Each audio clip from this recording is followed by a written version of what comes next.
Assalamualaikum warahmatullahi wabarakatuh. Izin memperkenalkan diri, nama Muhammad Gustiana, kelas 3 Ilmu Perikanan, NIM 4431.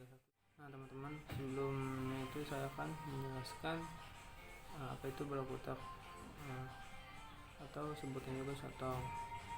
Nah, balak utak adalah binatang yang hidup di perairan khususnya sungai maupun laut atau danau.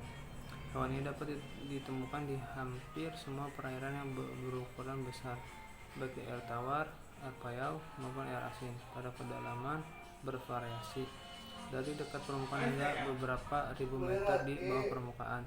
Dan juga balak utak ini yang sering kita ketahui jenis kayak cumi, cuman kayak ada beda dikit lah dari badannya ataupun dari struktur apa sih kepala kan. Menerangkan yang pertama itu cara pemanenan atau penangkapan serta potensinya di Indonesia. Nah, di sini saya akan mengambil biota itu balak utak. Potensi perikanan di Indonesia yaitu yang terbesar adalah perikanan tangkap yang menjadi sektor perekonomian nasional. Oleh karena itu, potensi tersebut harus dimanfaatkan secara optimal dan lestari.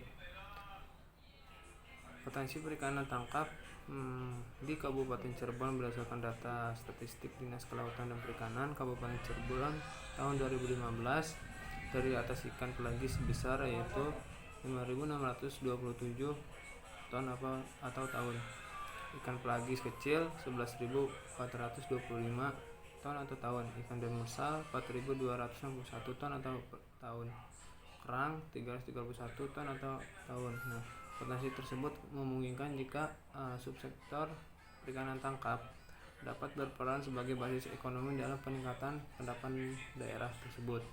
Nah, hasil tangkapan secara keseluruhan pada alat tangkap bubur di Gebang Mekar selama 7 strip dan waktu 3 bulan didapatkan 4 spesies yaitu rajungan, ikan, udang, balak utak dengan jumlah total 675 ekor.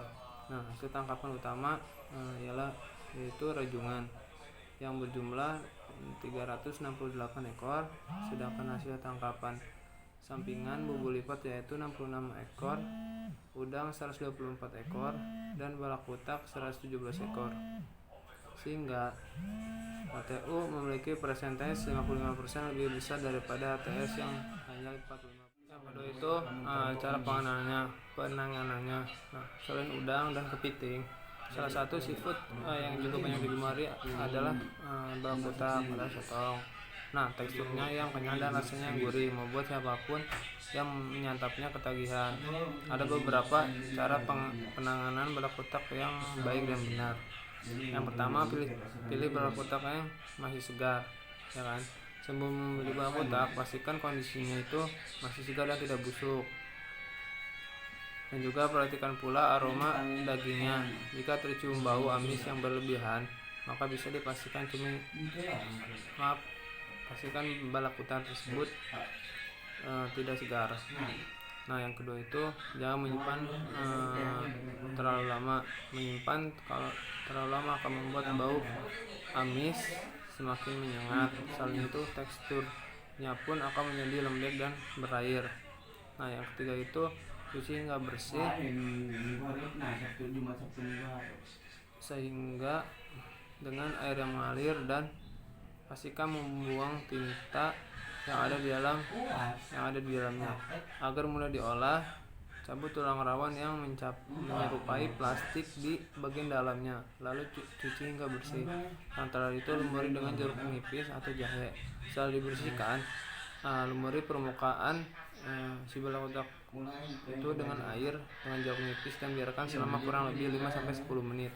Zat asam yang terkandung dalam air jeruk nipis secara efektif dapat mengurangi bau amis pada daging. Yang ketiga itu cara transportasinya. Nah, berdasarkan data dari Food and Agriculture Organization, jumlah moluska yang ditangkap untuk kebutuhan komunitas komersial pada tahun 2002 silam mencapai angka 3,173.272 ton, dan sekitar 75,8% dari jumlah tersebut ternyata merupakan cumi-cumi kita konsumsi.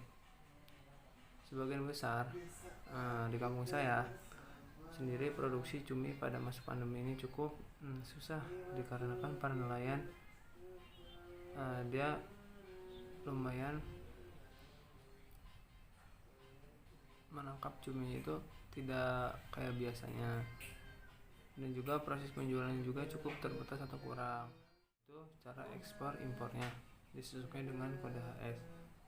Nah, yang pertama itu ada ekspor mengirimkan shipping instruction atau SI kepada perusahaan pelayaran atau maskapai atau shipping untuk memesan space kapal berupa kontainer kosong. Selanjutnya itu shipping akan memberikan booking confirmation berisi ketersediaan kontainer, space kapal atau pesawat sesuai rute. Sekian dan terima kasih. Apabila ada kata-kata yang salah atau yang sedikit membingungkan, dimohon dimaafkan. Wassalamualaikum warahmatullahi wabarakatuh.